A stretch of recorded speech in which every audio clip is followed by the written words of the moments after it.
Salut les poulets, c'est Bardel. Aujourd'hui, je fais ma toute première vidéo YouTube et pas n'importe laquelle. Je vais clairement vous apprendre à importer un véhicule de A à Z depuis Dubaï. N'hésitez pas à vous abonner à ma chaîne. C'est le début donc de mon aventure YouTube. Alors du coup, je compte sur vous pour m'aider dans mes premières vidéos. J'espère que la vidéo va vous plaire. Je vais vous donner toutes les étapes pour réussir votre importation ou même d'en faire un business.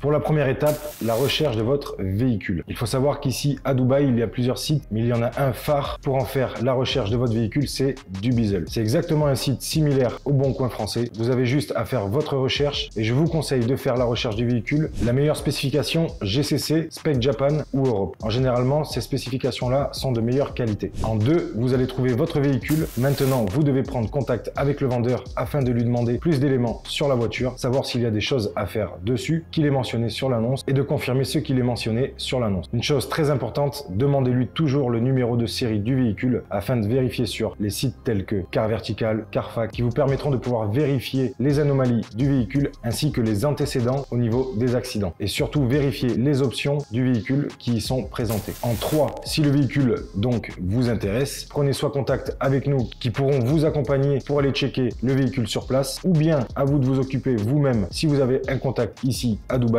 Il est obligatoire d'aller checker le véhicule pour éviter toute surprise lors de l'arrivée de votre véhicule en France. En 4, si le véhicule vous intéresse, il faudra alors être réactif pour payer le vendeur afin de bloquer le véhicule. Et là, c'est pareil, je vous conseille de passer par un professionnel sur place afin de prendre attache avec le vendeur à payer un acompte afin de vous organiser pour le paiement. En 5, l'importation. En 7, réception du virement et contact avec le vendeur. Donc une fois l'argent reçu, contactez le vendeur et prenez rendez-vous avec lui dans un centre Tagil. Alors, qu'est-ce qu'un centre Tagil? C'est un centre où vous pouvez réaliser l'export du véhicule, la documentation au nom du client avec son enregistrement dans les fichiers ici à Dubaï. Cela vous permettra de récupérer un numéro appelé Traffic File Number et donc par la suite vous n'auriez qu'à donner ce numéro pour un prochain achat de véhicule et donc un passage beaucoup plus rapide. Il vous faudra son passeport ou son cabis que vous pourrez imprimer sur place et cela coûte seulement 25 centimes ou 1 dirham. Pas besoin de passage et de contrôle technique pour des véhicules dédiés à l'export, sauf si vous décidez de mettre des plaques bleues à la demande du client. La plaque bleue est une plaque provisoire en export qui dure en général de 4 à 6 mois, bien sûr avec une assurance française. Donc ce sont des plaques provisoires qui vous permettront de pouvoir rouler en France tout en gardant le style de Dubaï. Donc passez au changement de nom du vendeur à votre client et une fois les documents prêts, appelez un recovering. Un recovering est un camion plateau pour délivrer le véhicule directement au shipping. N'oubliez jamais d'envoyer les documents par photo au client. Cela lui permettra d'être rassuré au niveau de votre suivi professionnel. Donc nous rentrons dans la 8e étape,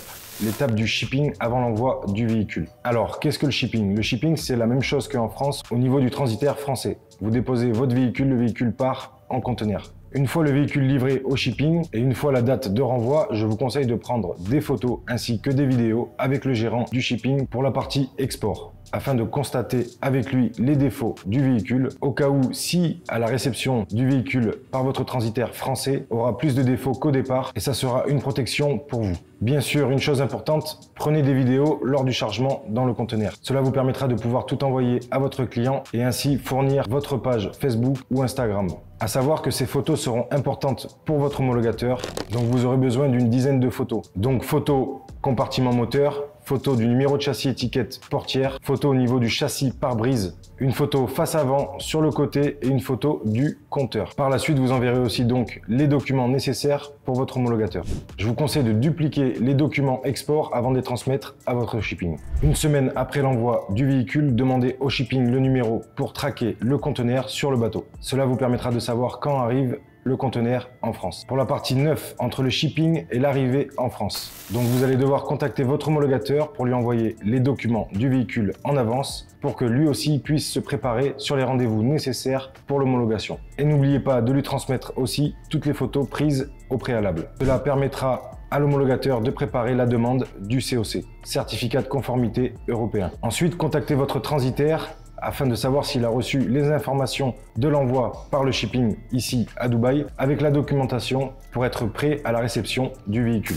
En 10, nous allons parler de la réception du véhicule par le transitaire. Donc votre transitaire français va vous contacter une semaine avant l'arrivée de votre véhicule pour pouvoir vous transmettre la facture TVA, douane et conteneur. Et donc ce sera à vous de donner les coordonnées de votre client afin qu'il puisse faire parvenir la facture et le paiement. Une fois le paiement émis par le client, il y a deux options. Donc la première, il recevra une date pour venir récupérer son véhicule, ou pour la deuxième, il pourra décider de démarcher l'homologateur pour qu'il puisse lui-même aller chercher le véhicule et la ramener dans ses locaux. Bien évidemment, cela reste un service payant. Le client recevra le 846A, un document fourni par le transitaire qui vous sera demandé pour la suite de la mise en conformité du véhicule et donc de la carte grise. En 11, la réception du véhicule par l'homologateur. Une fois que la voiture est dans le garage de l'homologateur, c'est là que la préparation du véhicule et des modifications commence pour pouvoir passer tous les tests lors des rendez-vous. Premier rendez-vous, contrôle technique du véhicule. Deuxième rendez-vous, la drill qui confirmera le véhicule étant OP pour le troisième rendez-vous, l'UTAC. Donc ne vous inquiétez pas pour la drill et l'UTAC, ce sont des organismes qui seront gérés par l'homologateur. Et bien sûr, le service de l'homologation reste payante. Une fois la confirmation du COC est donc conforme, nous passerons donc à la dernière étape, la carte grise. Et donc, pour terminer, la remise du véhicule au client clé en main. Donc le client devra ou pourra faire la démarche pour la carte grise avec son homologateur ou même de lui-même et profitera pleinement de son véhicule sur nos routes. Et en petit conseil, demandez à votre client une vidéo pour pouvoir alimenter vos réseaux sociaux et de laisser un avis sur votre page professionnelle. Et donc voilà, vous avez terminé le processus de l'import d'un véhicule en provenance des Émirats Arabes Unis. Félicitations à vous et suivez chaque étape pour commencer votre réussite dans le domaine de l'import. Donc voilà les poulets, j'espère que cette vidéo vous a aidé à comprendre tout le processus. Abonnez-vous à mon compte, dites-moi en commentaire si ça vous a aidé. Si vous avez des questions, j'y répondrai avec plaisir. C'était Bardel, ciao.